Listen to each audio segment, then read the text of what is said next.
Bom dia aí a todos. Nós acabamos de sair aí do portal dos 7 dias. Eu quero falar ainda um pouquinho sobre isso. Hoje nós estamos aí no dia 23, que dia 23? 22 de Reis, e eles usam Shemini Atzeret, véspera da entrega da leitura da Torá. Amanhã, dia 15 para nós de outubro, se inicia um ciclo novo de leitura, né? Então, se você ainda não teve oportunidade de ler a Torá, eu sugiro que você inicie amanhã, porque se tivermos mais aí daqui a um ano, você estará fechando e você não vai ler só a Torá, é quase que o Taná inteiro, né? Que tem uma leitura diária para devocional muito boa, né? Que normalmente saía fechado nos 54 Shabat que tem em um ano. E essa leitura praticamente é a leitura para o ensino do Shabat, porque todo Shabat eles se reúnem e tem uma leitura oficial, um texto oficial. Por isso que quando Yeshua chega na sinagoga, entrega a ele um livro, e o texto estava justamente no pergaminho de Isaías, onde diz: o Espírito do Senhor está sobre mim. Quando chegava ali, todos eles pulavam aquela leitura porque ninguém ousava ler, né? E exatamente naquele dia, ele pega o texto, ele lê o texto, ele coloca o dedo sobre o texto, ele diz: hoje se cumpriu essa escritura, e se assenta numa cadeira que estava reservada, a cadeira de Moisés, que estava reservada ao Messias. E ele se assenta ali, e todos têm os olhos fitos nele, porque eles sabiam o que se referia àquele ensino e àquela leitura.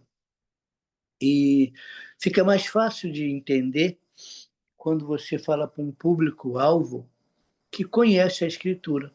Normalmente ele nem menciona aonde está escrito. Vamos abrir agora no livro tal, no capítulo tal, porque está escrito aí. Né? E é um hábito nosso cobrarmos aonde está escrito. E quando nós entendemos isso, aonde está escrito, é porque nós sabemos aquilo que nós temos lido, né? E hoje a gente tem muito endereço, tem o CEP, capítulo e versículo, e tem muito pouco prática desses capítulos e versículos. Isso quando às vezes não é colocado de forma distorcida para nós, onde se pega um texto fora do contexto que atrapalha tudo. Então, tá aí. Nós vamos estar entrando também em um período de muitos sacrifícios.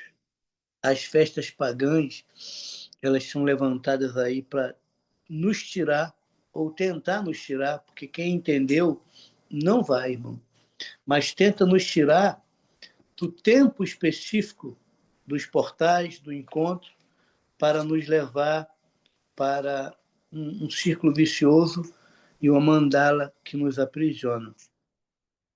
Por que eu estou falando isso? De forma simultânea, agora no dia 12, se celebrou aí o que eles chamam de Dia das Crianças. Se você for olhar no calendário gregoriano, não diz que é Dia das Crianças. Diz que é Dia da Rainha dos Céus, que eles declaram ser que nós não aceitamos, porque o dono da nação brasileira, o padroeiro da nação brasileira, é Yeshua HaMashiach. Mas eles dizem que é uma senhora, que é dona. Então, no dia dessa senhora, pelo calendário gregoriano, eles associaram também as crianças. Por quê? Deméter, ou a deusa Ceres, neste dia, ela entrega um sacrifício da criança no fogo. Uma menina, ela faz esse sacrifício. E por que é feito isso? É feito isso para pactuar aquilo que eles não conseguiram comer como a semente, eles agora atacam. Está picotando, Jonathan? Agora eles atacam.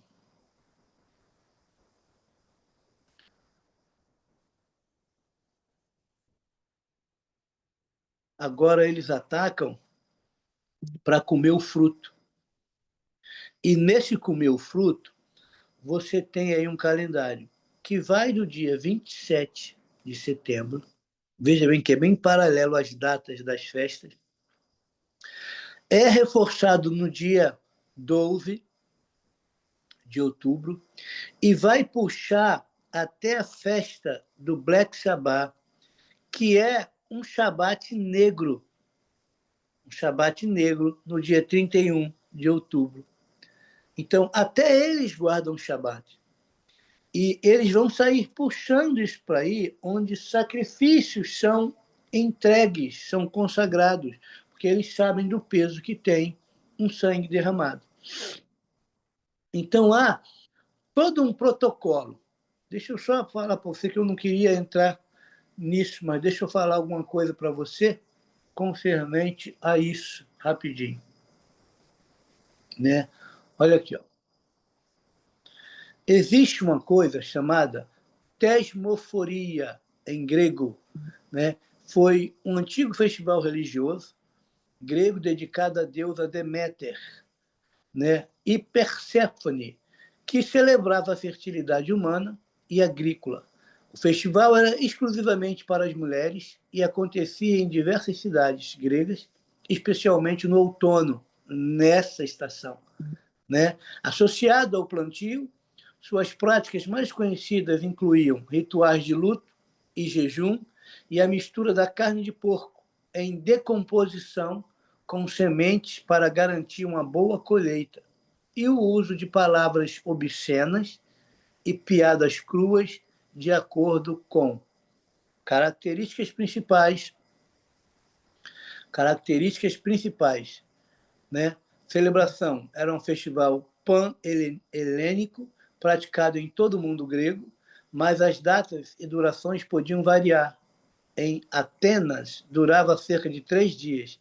Participantes, somente mulheres casadas, cidadãs casadas, podiam participar. Homens eram proibidos de assistir e até mesmo de intervir no festival, sob pena de punição violenta. E aqui eles vão entrando aí, né, com algumas coisinhas que eu não vou dar tudo para você, mas que era um ritual. Então, o Dia das Crianças não é um dia aleatório, é uma consagração específica. E eu fico assim muito triste, lamentando que por conta da ignorância de alguns líderes, nós temos aí uma data profética, um portal, um memorial, né? E ao invés de adentrarmos por esses portais e criarmos uma memória que gera uma herança, sabe? Aquilo que você está fazendo nas festas bíblicas gera uma herança de entrega, o que está sendo feito vai falar nos tribunais a teu respeito da tua descendência. Aí muitos estão desligados, comprometidos com festividades pagãs, totalmente desviados do propósito, falando que está no reino, querido. Não tem como. Se o reino tem uma agenda, se o reino tem um momento de encontro, tem algo estabelecido pelo rei do reino, eu não tenho como ter uma agenda paralela. Eu não tenho como ter um outro calendário. Isso chama-se reino dividido. E o reino dividido não subsiste. Então eu preciso atentar, tá? Para isso. Eu preciso observar isso com muito carinho, para que eu não ande na contramão do reino. Embora tenha estrutura de igreja, tenha nome de igreja, tenha sacerdote na igreja, tenha promessa na igreja, não tenha o Deus da igreja, sabe? E o próprio Deus, ele fala com Moisés, você tem a promessa da terra prometida, a terra mana leite e mel, eu vou mandar um anjo que ajude, mas eu não vou no meio de vocês, porque se eu for, eu mato todo mundo, porque esse é um povo de dura cerviz, é um povo rebelde. De dura cerviz é porque não se dobra, não se inclina, não se quebranta.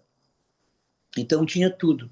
Tinha um líder, tinha promessa, tinha um anjo, mas não tinha Deus. Então a gente tem que atentar para isso.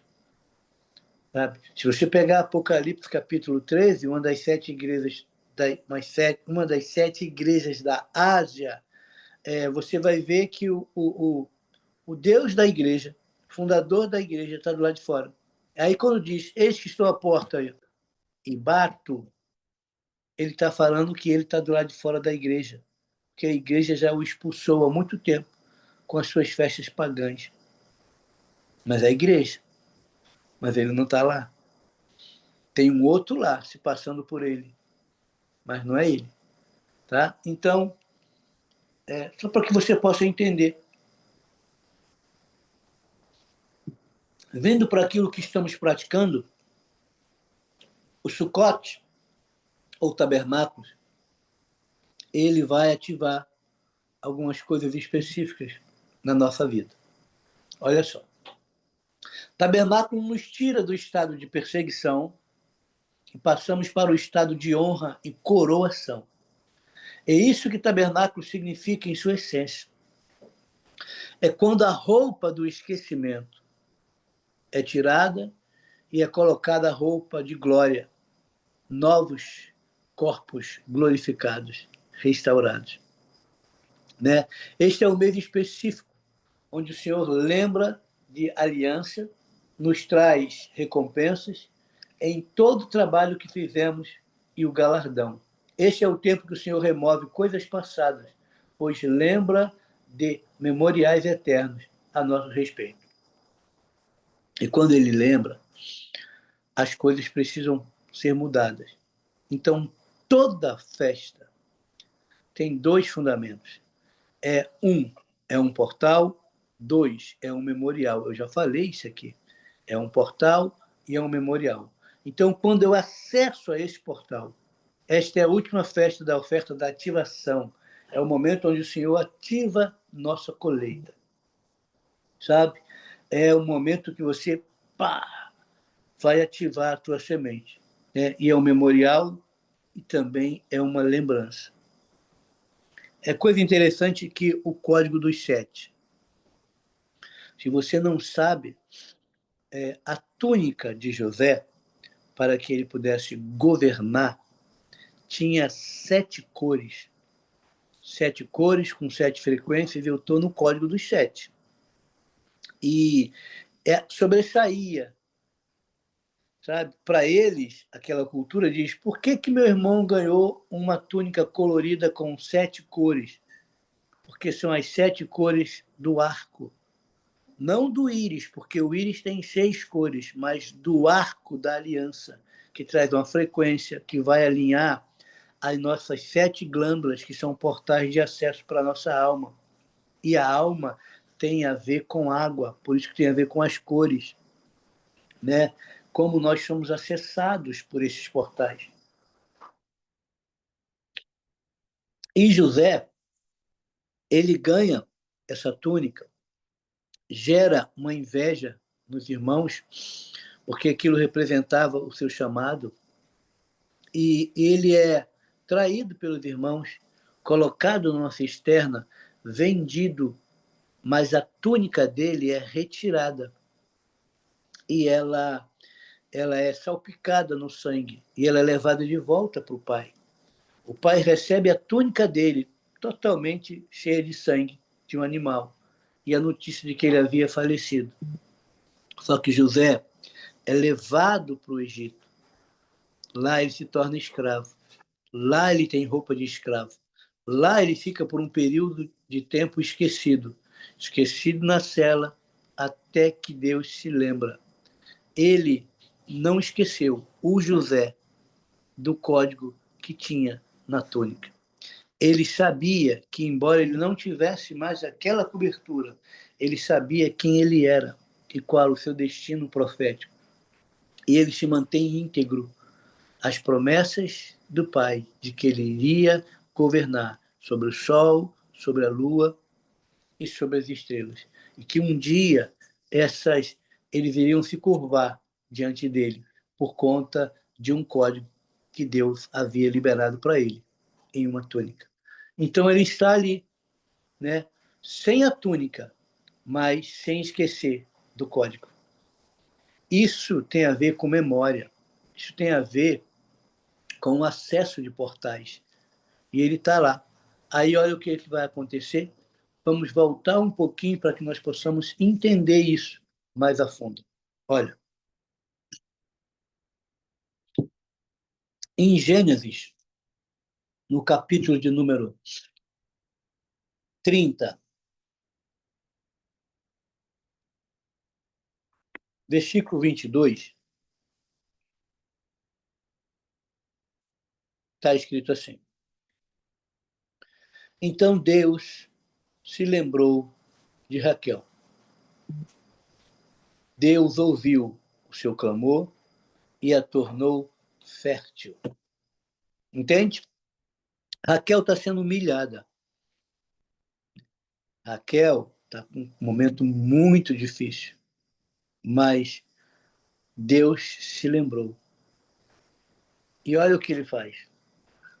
Raquel concebeu e deu à luz a um filho e exclamou: Deus retirou das minhas costas toda a humilhação.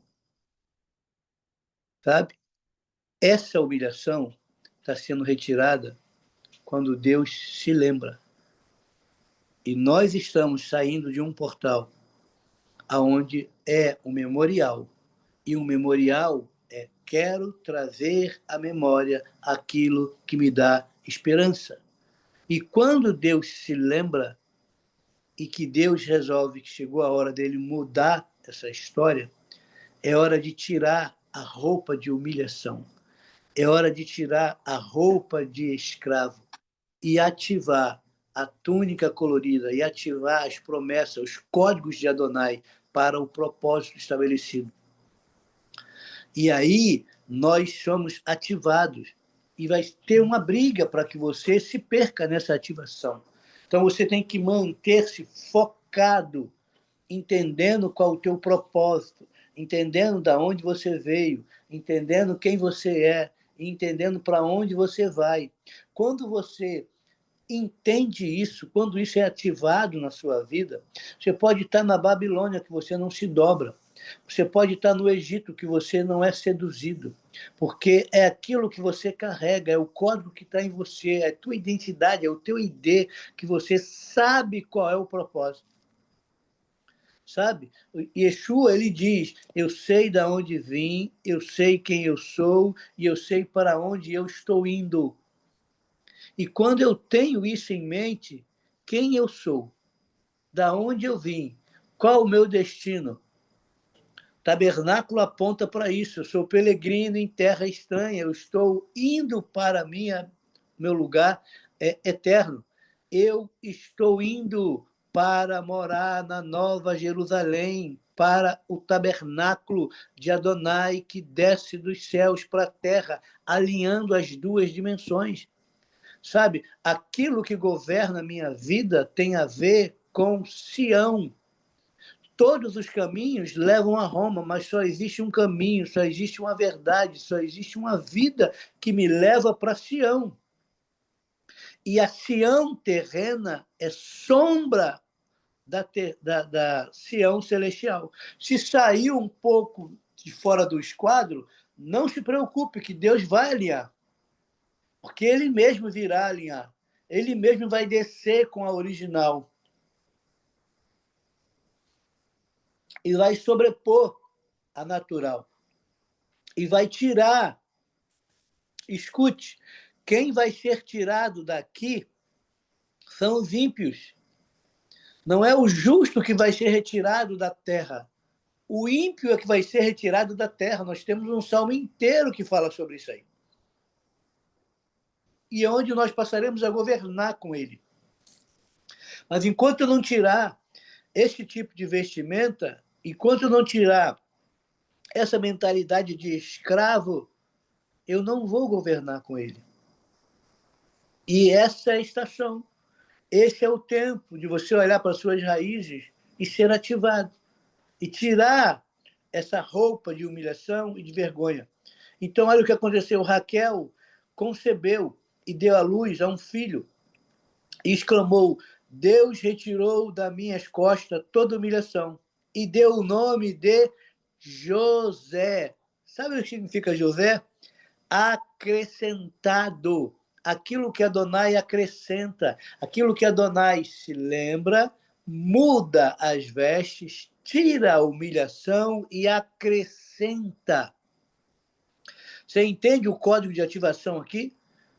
Que você está sendo acrescentado, que você está sendo ativado através de um portal, de um memorial, para o propósito dele de governo, de governar sobre o Egito, de governar sobre as nações. Egito é uma simbologia do mundo, ou uma tipologia.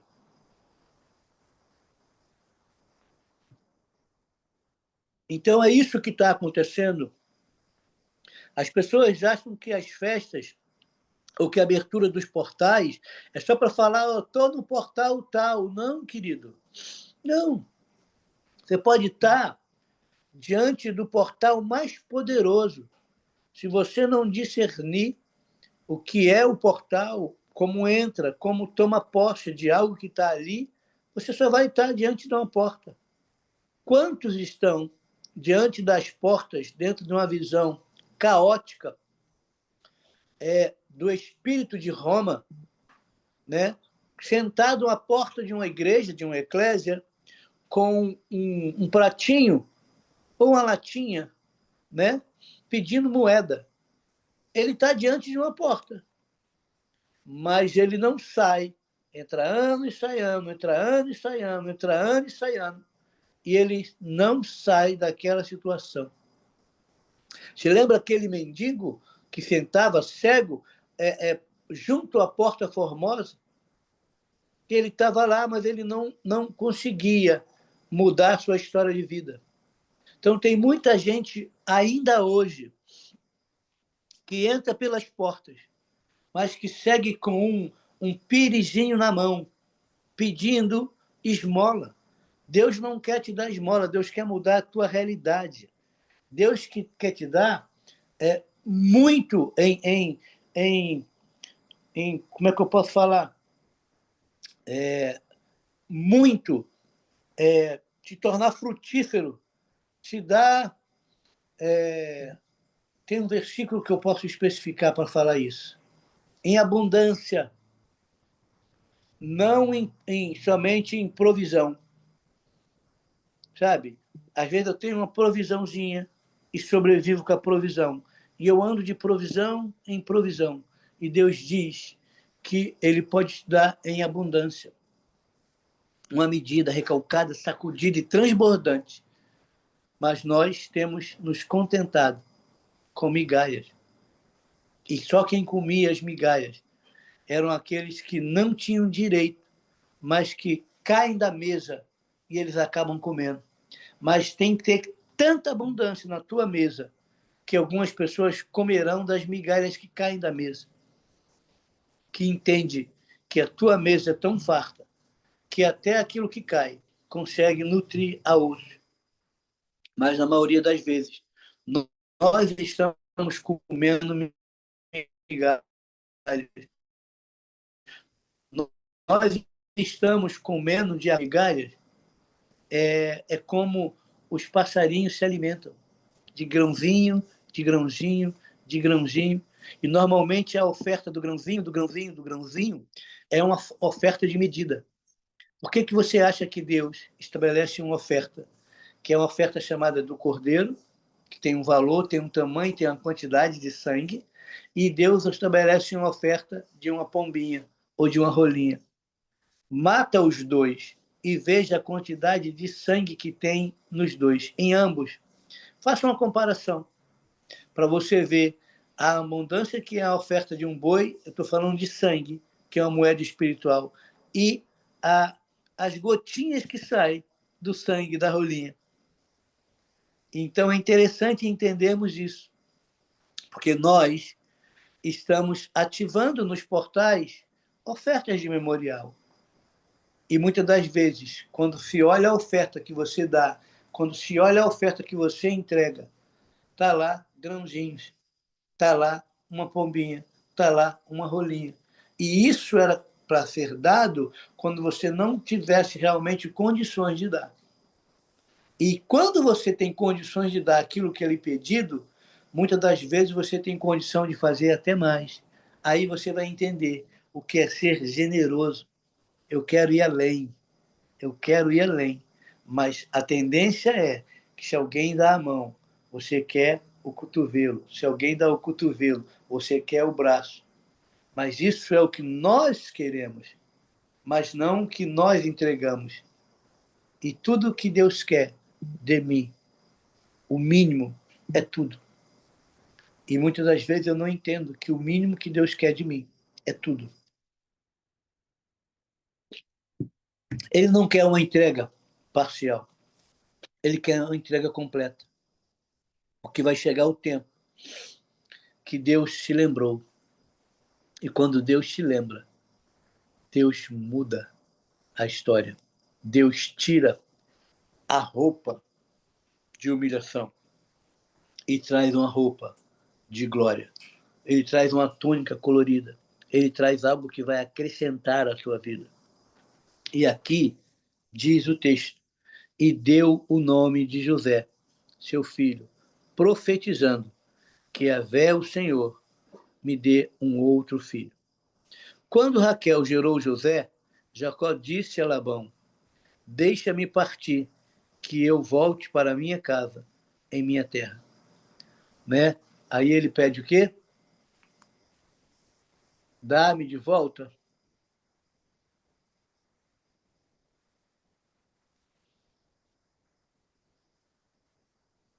Dá-me minhas mulheres, pelas quais te servi todo esse tempo, e meus filhos, que eu parta em paz, porquanto tu sabes o quanto te servi. Ele volta para o seu destino profético. Né? É óbvio que ele não vai sair daqui sem que haja uma guerra, sem que as coisas se levantem contra ele, mas ele tem noção para onde ele tem que ir. Então aqui fica nítido o memorial, né? O primeiro memorial e o segundo memorial. Como o primeiro memorial, ele funciona de duas formas: o arrebatamento e o segundo, a festa do casamento.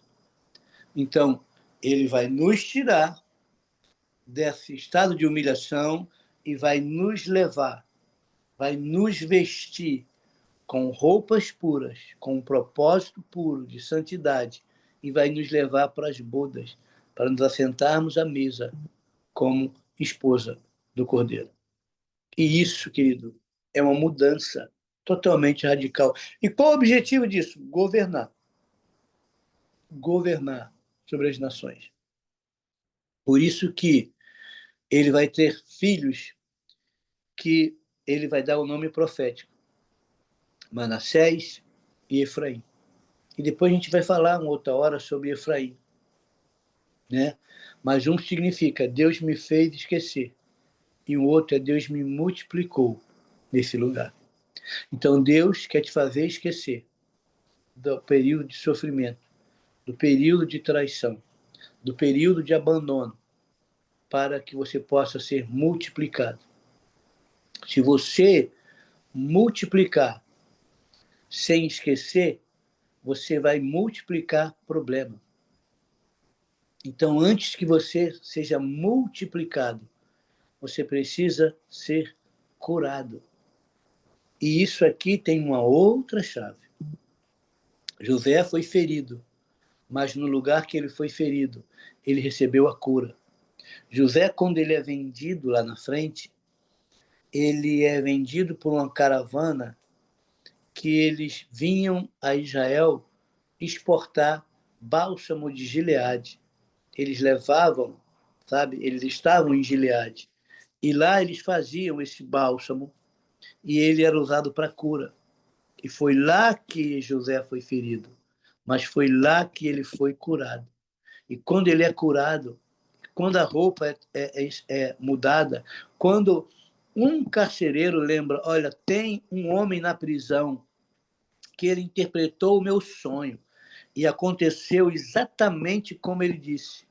Faraó manda buscar alguém que estava esquecido em uma prisão, alguém que estava vestido com a roupa de escravo, mas que dentro dele ele tinha o código.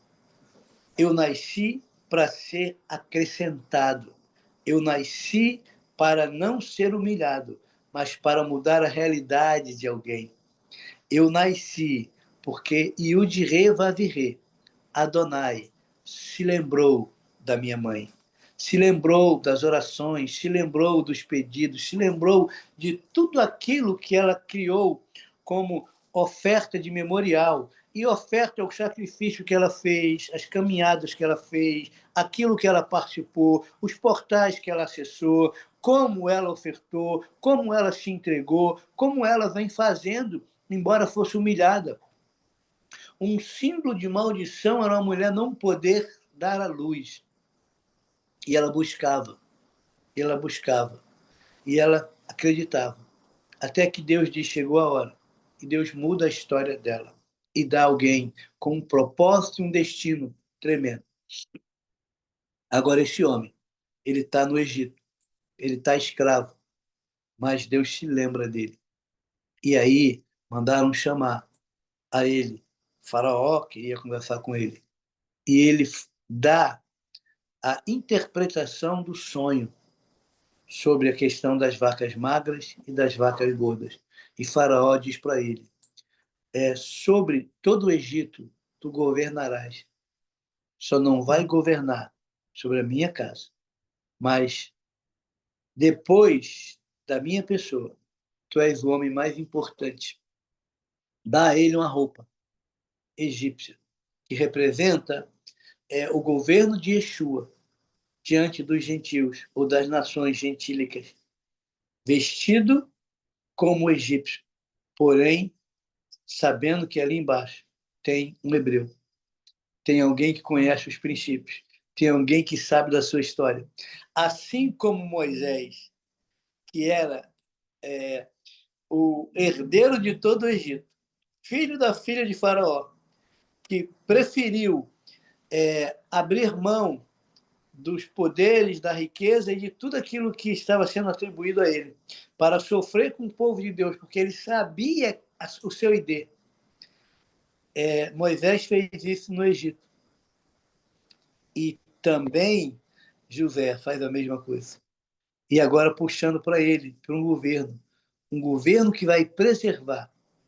E quando os irmãos vão para lá na frente, ele não reconhece, porque ele tinha um nome egípcio, um ID, ele tinha uma roupa egípcia e ele estava falando outro idioma. Embora, quando eles conversavam entre si, ele também entendia o seu idioma natural, né? O seu idioma. E ele olha o tempo todo os irmãos conversando diante dele, como se ele não entendesse o idioma. Mas chega um momento que ele se reúne com o pai e com os irmãos. E ele pede para que todos saiam. E numa reunião particular, ele tira a roupa egípcia e diz, eu sou José. Eu sou seu irmão. E Deus me mandou para cá para preservar a vocês. Vai chegar um momento. Nós temos duas correntes rabínicas. Um que acredita que o Messias vem da linhagem de José. outros que acreditam que o Messias vem da linhagem de Davi. É Ben Davi e Ben Yosef, filhos de Ben Davi e filhos de Yosef. Ele já veio como o filho de José. Ele já veio como José. Ele está vestido e sendo chamado por Jesus. Mas ele é um hebreu. Ele é um judeu, vestido com outra roupagem nas nações. E vai chegar uma hora que os judeus estão diante dele, mas não reconhecem como Messias. Mas vai chegar uma hora, numa reunião particular, que ele vai falar: eu sou o homem dessa túnica. Eu sou que vou governar sobre o sol, sobre a lua e sobre todas as outras tribos. Eu sou também filho de Davi. Aí ele vai vir como filho de Davi, como a raiz da tribo de Judá, como a raiz de Davi, o leão da tribo de Judá, e vai mostrar que esse tempo todo ele já tinha vindo como José. Os dois, vai trazer os dois ramos e as duas linhagens para uma única pessoa. Mas só faz isso quem entende qual é o seu ID, de onde veio, para onde vai. Então, mais do que nunca, esse portal precisa estar ativo na tua vida, porque ele te prepara desde o Yom Teruah, a trombeta, para você comparecer a um tribunal e para você ir para as bodas e o teu destino final, que é tabernáculo. Então, é como se a trombeta anunciasse: olha, se prepare, agora eu vou para um tribunal para oficializar o meu matrimônio. E depois que eu vou oficializar o meu matrimônio, eu vou para as bodas. E as bodas são dentro de tabernáculo. É importante entendermos isso, né? Tanto um memorial, né, para o arrebatamento, que você vai ser arrebatado, vai passar por tribunal e vai governar de Sião, porque a Nova Jerusalém vai descer, né? E a festa do casamento, a festa da intimidade, a festa das núpcias e a festa de um relacionamento mais profundo com ele. Esse é um tempo que Adonai nos leva, a tenda para a intimidade, né? Mas nenhuma pessoa rancorosa e amarga se deita na cama. Ninguém vai para, na verdade, esse leito em guerra. Por isso que Urias, quando ele é trazido de volta, mas ele está em guerra, ele diz: eu não posso me deitar agora, porque eu estou em guerra. E eu me recuso a me deitar em guerra com os sentimentos que eu estou dentro de mim, porque eu preciso estar na guerra. Por isso o tempo do tabernáculo é no outono. O outono é o tempo de intimidade e de descanso. É olhar para as raízes. Agora eu pergunto: quais são as tuas raízes? Quais são as tuas raízes? Mergulhe para as tuas raízes. Quando eles trazem a mensagem profética, eles dizem que o machado está posto sobre a raiz. Por que o machado está posto sobre a raiz? Porque os nossos problemas estão nas nossas raízes.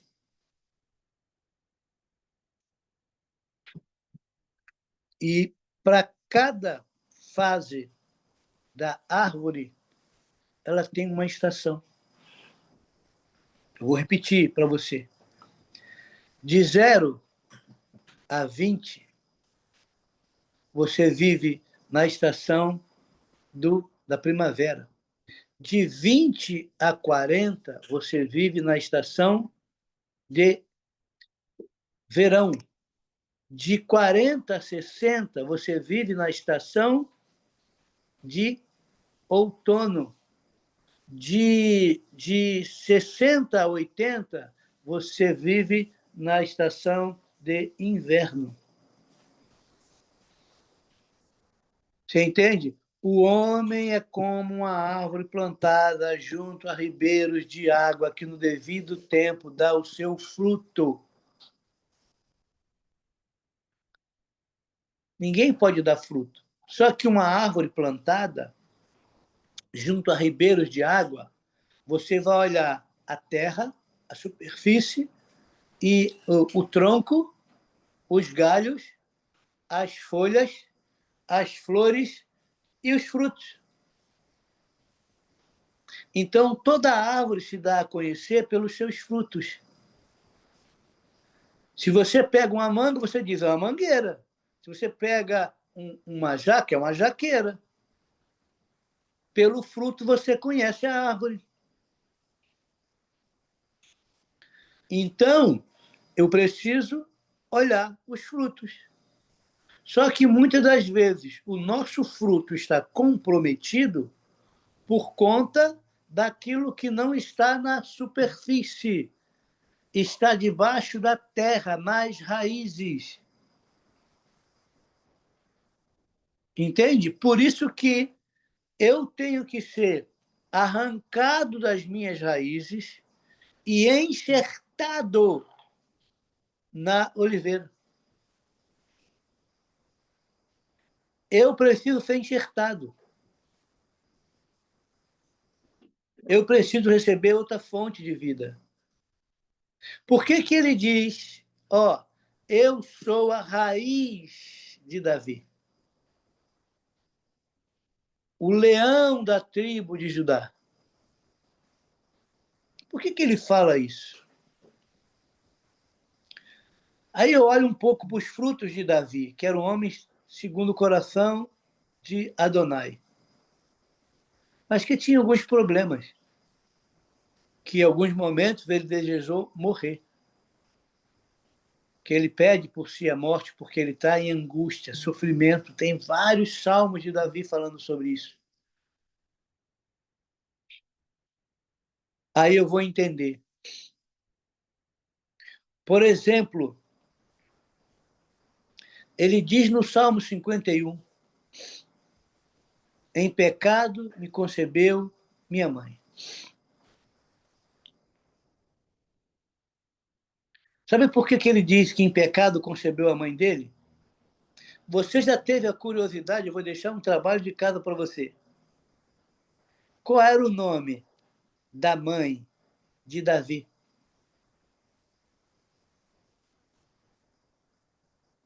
Você já perguntou quem era? Já pesquisou quem era? Já teve essa curiosidade? Porque se ele diz que foi a mãe que concebeu em pecado. Não que o pai não estivesse pecando junto, mas ele está dando uma chave para nós. Ó, em pecado me concebeu. Como concebeu? Foi o momento que o óvulo foi fecundado. No original, ele faz a menção de uma palavra, e aí a teologia diz que a menção da primeira vez que a palavra é dita é que dita a regra. E a primeira vez que essa palavra é dita é que diz que ela estava como um animal no cio, como uma camela no cio. Então, Davi está dizendo: a minha mãe estava como uma camela no cio. E aí, a primeira vez que essa palavra no hebraico é mencionada é quando eu vou para Gênesis. E aqui, o Labão, ele coloca a vara diante das ovelhas, do gado, para que ela possa produzir as malhadas salpicadas. Então, a genética dos animais eram mexidos para que ele pudesse levar.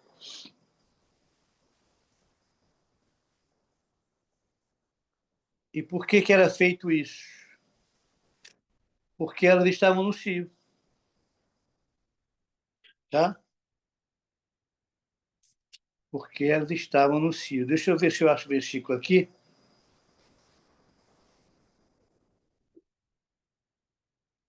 Que é No bem 32, no 32 fala, no versículo 32. versículo 32 ou no capítulo 32? Aí no versículo 32 de 30. Eu estou falando que eu estou bem pertinho.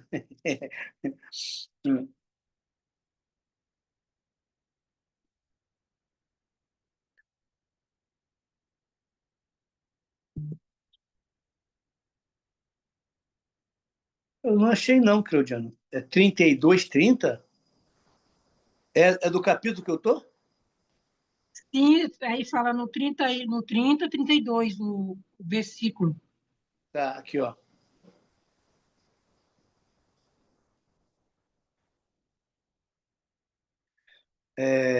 Passarei hoje por todos os seus rebanhos, separarei para mim, no meio de todas as ovelhas salpicadas e malhadas, todos os cordeiros pretos e todas as cabras malhadas e salpicadas. Elas serão, pois, o meu salário. Assim a minha honestidade testemunhará por mim no futuro, quando vier verificar os meus rendimentos, se houver no meu rebanho carneiros que não sejam pretos e cabritos que não sejam malhados, ou não tenham manchas. O Senhor poderá considerar o que foram roubados. Ao que respondeu Labão, de acordo, sejam como puseste. Naquele mesmo dia, Labão separou com cuidado para si todos os bodes, né? Ele vai separando. Aqui, ó, aqui no 37. Se eu riscar isso aqui, no versículo 37, ele faz aqui, ó. Então apanhou um galho verde de estoraque, amendoeira e plântano, e nele fez listras brancas, descascando-a parcialmente e expondo assim a parte interna dos galhos. Depois fixou os galhos descascados junto ao bebedouro. Ele usou água, é um portal, ó, do rebanho no lugar onde costumava beber água, na época em que os animais costumavam se acasalar. Você sabe quando o animal vai se acasalar? E aqui é a palavra que ele usa, que a mãe dele concebeu ele. Só que ela está no hebraico, eu não lembro ela no hebraico. Acasalar só vai acontecer no animal se ele estiver no cio. E o que ele está dizendo é que a mãe dele estava igual ao animal no cio e concebeu do pai dele. O pai dele era casado. A mãe dele era de uma outra nação. Então, Jessé, o belemita, ele vai lá e tem um relacionamento extraconjugal e engravida essa mulher. E agora essa mulher dá à luz a um filho, Davi. Davi está dizendo, olha, eu tenho alguns problemas porque é por conta da minha concepção. Ele está indo na raiz do problema dele. E você vai ver que o problema da vida de Davi, um homem temente a Deus, um homem que amava Deus, um homem que amava a Torá, tinha a ver com a sua área sexual. Por que isso? Porque tinha a ver como ele foi concebido. Então, por isso que para que ele possa ser o rei e governar pela eternidade, isso precisa ser mudado. Então, Yeshua vem pela descendência dele através de Maria. E ele vai lá e diz, agora eu estou mudando a raiz de Davi e o leão da tribo de Judá. O leão da tribo de Judá é a insígnia da tribo. É o ID da tribo. Ele diz, eu sou o ID da tribo. Eu sou a raiz dele, porque eu estou arrancando Davi, o jabuzeiro brabo, e enxertando em mim, para que ele tenha a minha vida. Ele muda a história. Só que, muitas das vezes, nós não conhecemos, a maioria de nós, a nossa história. Quais são as suas raízes? E aqui é uma pergunta. Em que momento você foi concebido? De forma legítima? Ilegítima? Num templo de Diana, que é um motel? Na bolé de um caminhão? Dentro de um carro? Ah, você, perante Yudi Revavirê, era casado? Não era casado? É fruto de uma fugida, de uma festa? Se foi uma festa, que festa? Em que estação? O momento que o óvulo dele foi fecundado, havia uma estação espiritual. Com 3 meses depois, uma outra estação. Aí ele tem 3 meses na barriga, no ventre. Com 3 meses depois, ele tem 6 meses, já é uma outra estação. Com 9 meses depois, ele nasce, já é uma outra estação. Aí, a questão do calendário é 12 dividido por 4 estações. Para cada estação, eu tenho 3 meses. Para cada mês, para cada estação, eu tenho 3 tronos. Então, eu tenho 3, 6, 9, 12 tronos. Em todo o meu período de concepção, que é ignorado, porque eu só conto a vida depois que eu nasço. Mas eu não conto a vida quando ela foi fecundada. E todas as emoções daquilo que acontece do lado de fora é gravado no inconsciente, gerando uma raiz. E muitas das vezes uma raiz. Muitas vezes gerando uma raiz com problemas.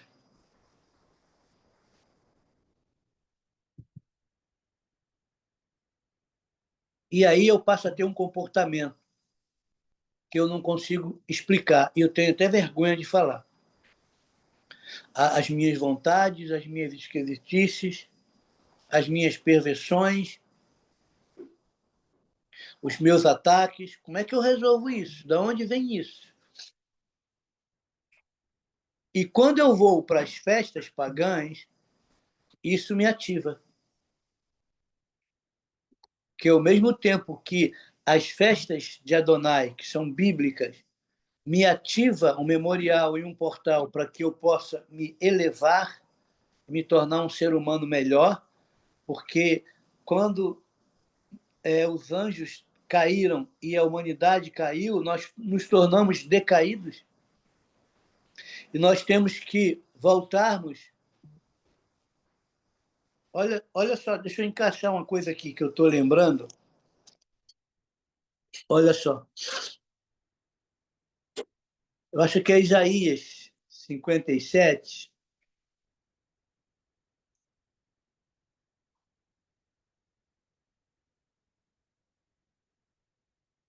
Deixa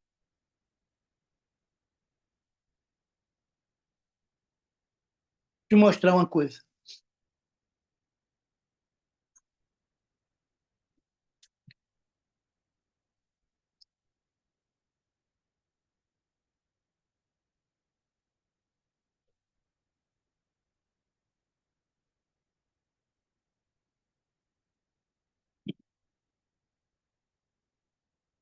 Olha, deixa eu ver aqui que isso aqui é enorme. Ó, versículo 3. Quanto a vós, entretanto, filhos de feiticeiras, chegai-vos aqui, geração adúltera que te prostituíste. Como eu sou filho de feiticeira? Sabe o que você pensa? Que a maioria pensa? Que ela era uma bruxa. Deixa eu te mostrar uma coisa. Você está pronto para ouvir algo que é uma chave tremenda?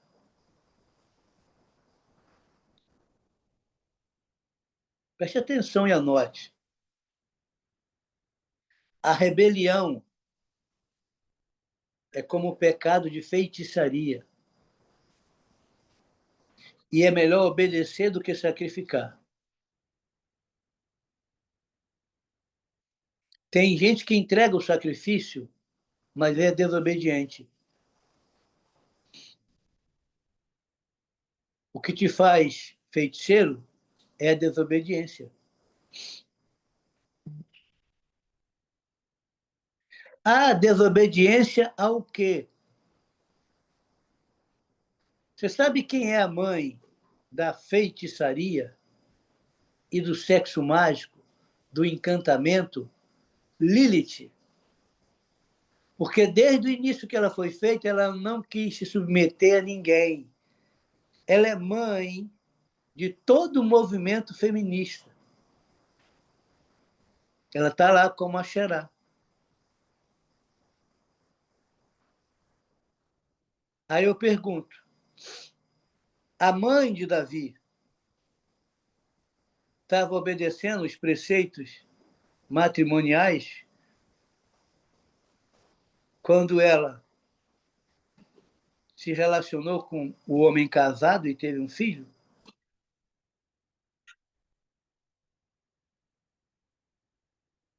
Aí você vai entender o que é filho de feiticeira, o que não é um filho legítimo, é um bastardo. E as complicações que existem na vida do bastardo, porque Davi era bastardo. Você sabe por que Davi, ao ter uma solenidade, algo muito importante? Escute, o governo de Israel era baseado num representante de Deus. É teosófico. Eu falo com Deus, eu recebo de Deus e oriento o rei.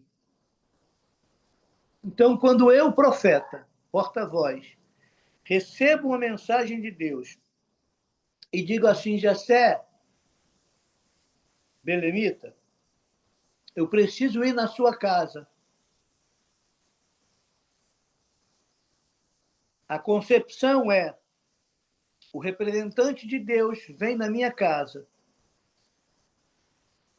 eu vou recebê-lo. Então, eu preciso montar uma mesa para recebê-lo. Eu vou fazer uma janta. E eu começo o preparativo. Olha, o representante de Deus vem na minha casa.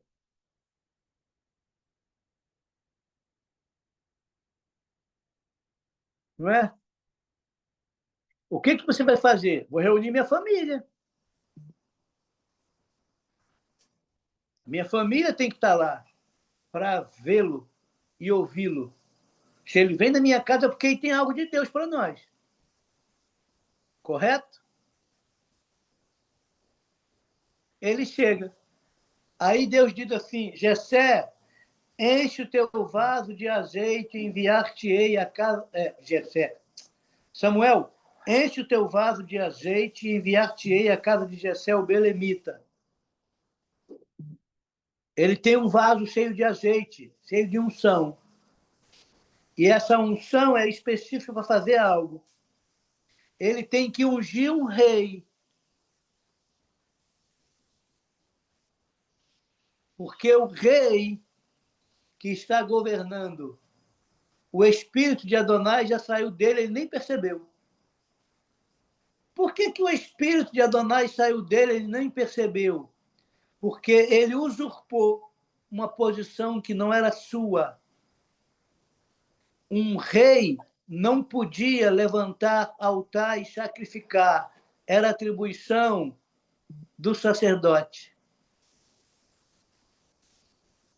Mesmo ele sendo rei, ele não poderia fazê-lo.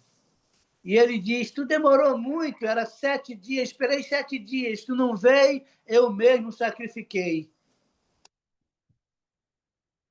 Aí ele ouve, ei, é melhor obedecer do que sacrificar, porque a desobediência ou rebelião é como o pecado de feitiçaria. Por que Deus rejeitou a Saul e não falava mais com ele, nem por Urim, nem por Tumim, nem pelos profetas, nem por sonhos? Por que Deus recusou? Acorde, a tua desobediência faz Deus virar a cara para você e para mim.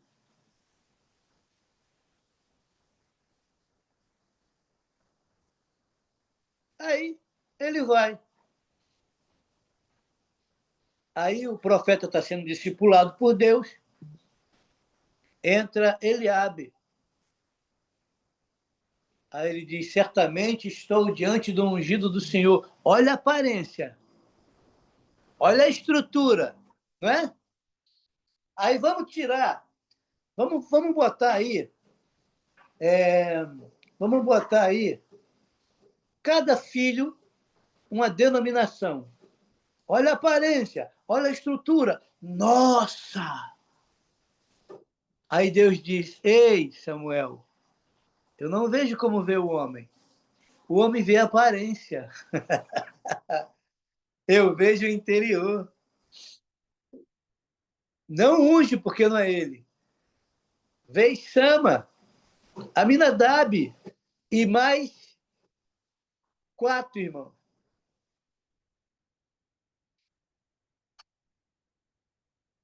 Não era nenhum deles.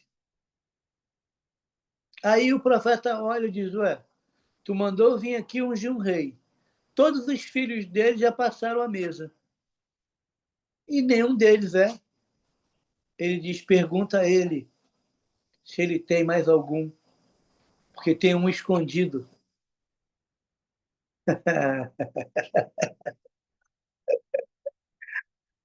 Tem um escondido.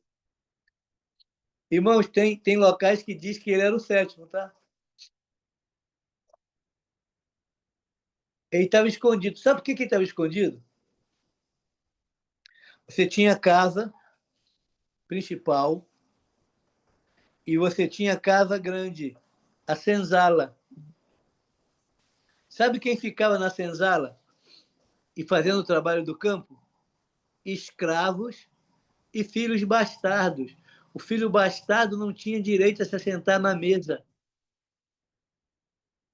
Aí o profeta pergunta a ele, que pergunta? Você não tem nenhum outro filho? A raiz do problema de Jessé estava escondido lá atrás das malhadas. Ele para, olha e diz: tenho. E a cultura te ensina isso. Quando ele diz é pastorzinho de ovelha, você sabe o que ele está dizendo para o profeta? Ele não é legítimo.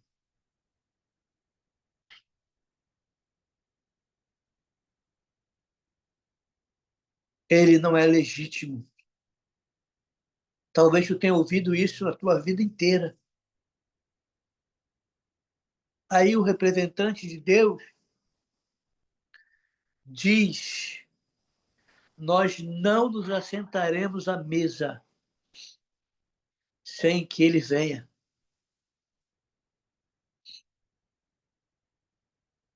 E mandou chamar um menino ruivo, porque era um símbolo de maldição da genética. Baixinho. Diz que tinha as perninhas cambotas, que enquanto ninguém via no secreto, ele pegava a sua harpa e adorava. Quando ninguém via, ele voava com as mãos e matava um urso. Quando ninguém via, ele tirava a ovelha da boca do leão. Porque tudo aquilo que ele tinha de potência, de vontade de viver, ele canalizou para a guerra. Ele é forjado para um homem de guerra.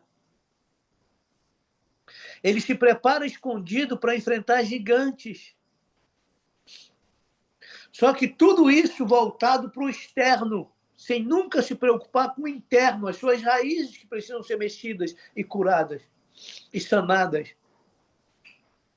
Mas quando ele entra, Deus diz: unge,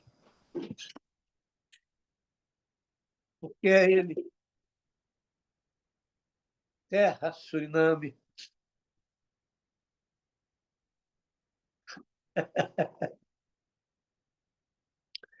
E ele é ungido rei, irmãos, no particular. E Deus é tão tremendo que lá na frente não tem resistência nem dos profetas, nem dos sacerdotes. Ninguém resiste à unção que estava sobre a vida dele e o reconhece como rei. Ele passa a ser aclamado. Ele é o rei, ele é o rei, ele é o rei, ele é o rei, ele é o rei, ele é o rei.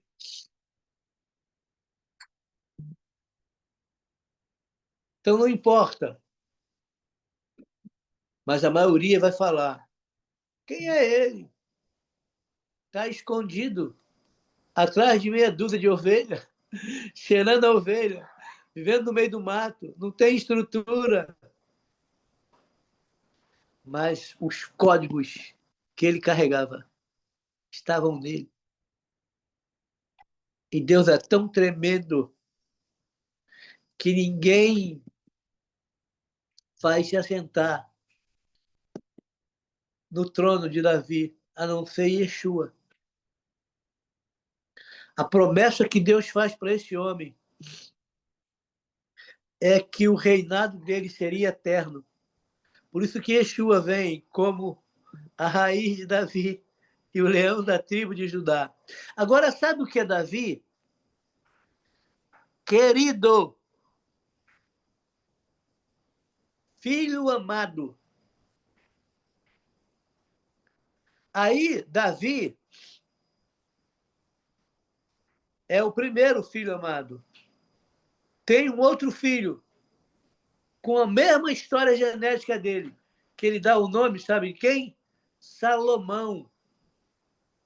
Aí Deus diz, avisa ele, que para ele é Salomão, mas o nome dele é Gedidias. Sabe o que significa Gedidias? Filho amado. É o segundo. Mas chega um momento que o céu se abre e Adonai diz assim, ó, ei, dimensões celestiais, terrena, ar, água, terra, fogo. Tá vendo esse aí? E ele aponta para Yeshua. Esse é o meu Davi. Esse é o meu filho amado em quem minha alma se compraz. Foi vendido pelos irmãos, traído pelos irmãos, crucificado pelos irmãos, não recebido pelos irmãos, mas virá para salvar esses irmãos que não entenderam que ele estava vestido como José. Mas ele virá como Davi. Uh! É você não entender qual o código que está sobre você, querido. E ativar esse memorial de multiplicação. Olhe para suas raízes.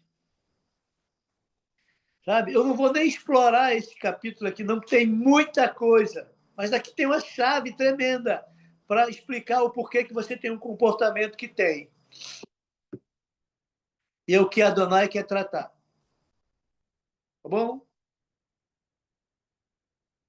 Beijo no coração de vocês aí. Dia abençoado. Que bom estarmos aqui. Né? Vamos fazer 3 tendas. Que estamos saindo de Sucote. Shalom, shalom. Vamos tirar a foto aí.